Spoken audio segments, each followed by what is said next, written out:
At the same time, Tigrayan refugees fleeing violence in Ethiopia recount seeing people being killed in the streets and hearing gunshots being fired. Many of the refugees run through the streets away from the violence before being able to make their way to the border with Sudan. Hundreds of Tigrayans have fled to Fashaga camp in Sudan's Kassala region. One woman told a story about giving birth to her baby on the street with the help of a doctor in Ethiopia.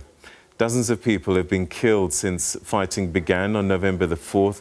More than 41,000 refugees have fled to Sudan, and there are reports of militias targeting civilians. A 72-hour government deadline for Tigray forces to surrender is due to expire on Wednesday evening. The Tigray People's Liberation Front, a political party spearheading the fighting, has rejected the ultimatum. Ethiopia has described the fighting as an internal law enforcement matter.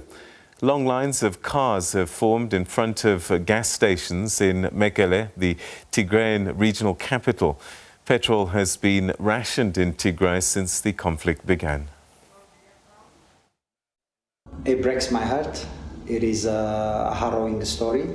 It devastates me beyond I can explain it, to see my country in this situation, and how fellow Ethiopians have brutally attacked other fellow brothers and sisters. So it's such an unimaginable tragedy.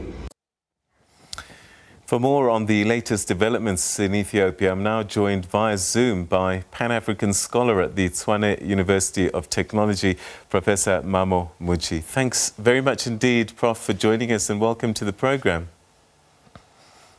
Thank you for inviting me. I hope all of you are well. Yes, indeed, but serious concerns for what's happening in the Tigray region. 41,000 plus refugees in Sudan already. And then there are those that haven't made it out but are in serious danger. Tell us what you know about the situation in the north of the country at this time. I think it's extremely difficult to know the exact situation. What we know is that the Tigray Liberation Front has been active in organizing its military power. It was the main force in fighting the 1998 Badmir War, Eritrea-Ethiopia war, remember.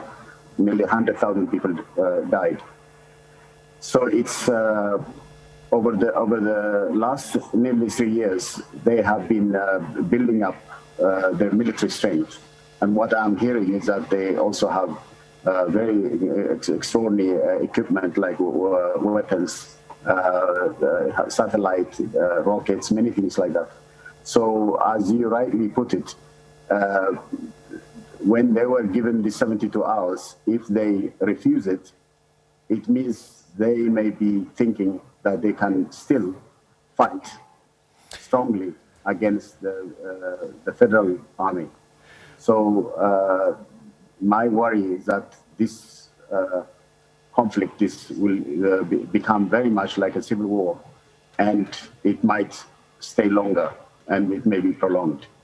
How I wish they had agreed. If they had agreed, then the situation would have changed into some kind of peaceful direction, where even after they come to justice, then even the dialogue recommendations that have come from the United Nations or the African Union, everything would have had the chance. But now it's going to be very difficult to do any negotiation when they are continuing to refuse what the federal government keeps asking from the beginning. Since this new government came, they have always been opposing. They opposed, for example, the election postponement. They did their own election, and the government said this is a fake election. And then what happened?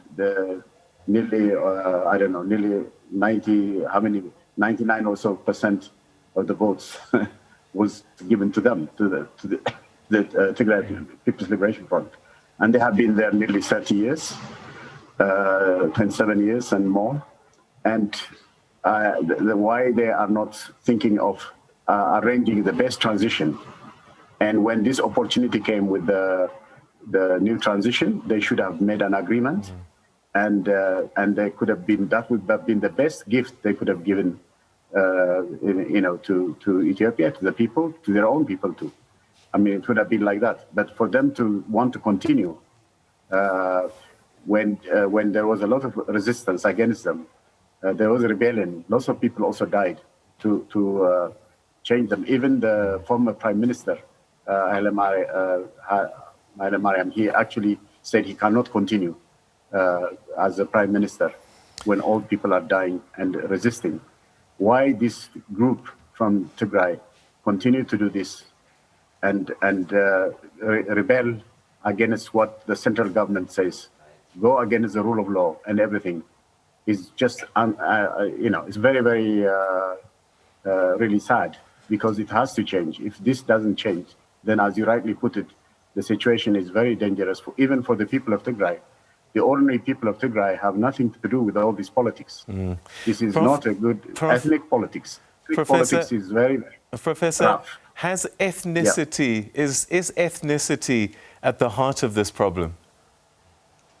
Absolutely.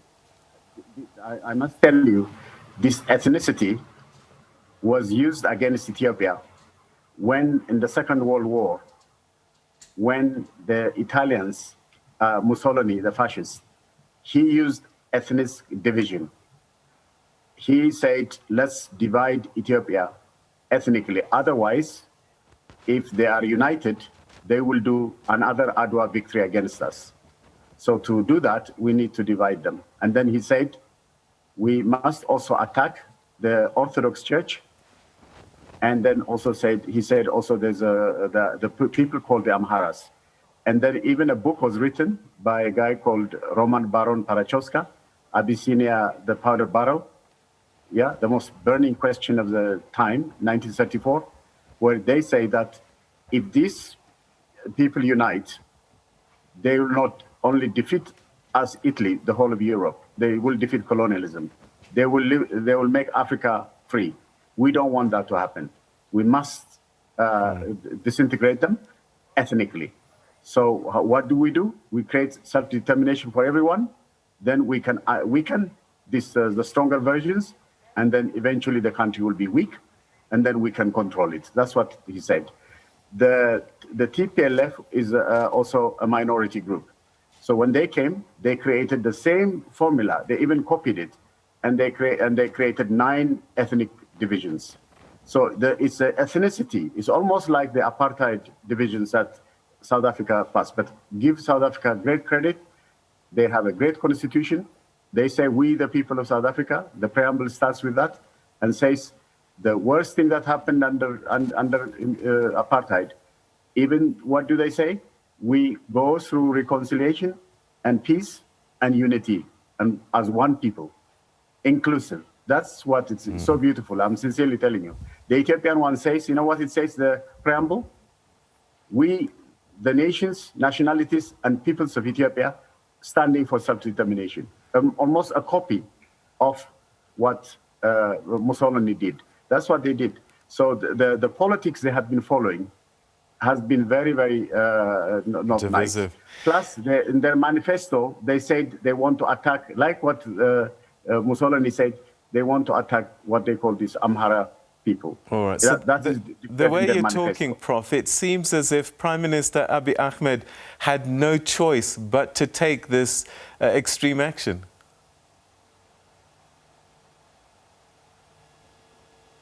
Prof, did you hear that? All right. He has no option. Yeah. He has no option, but he has to take. You're right. The Prime Minister at the moment has no option.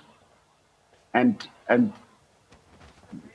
dialogue and negotiation can only be, mediation can only be done, I think, once justice is done, once the group that is now doing this conflict, that started this conflict, attacking the military base.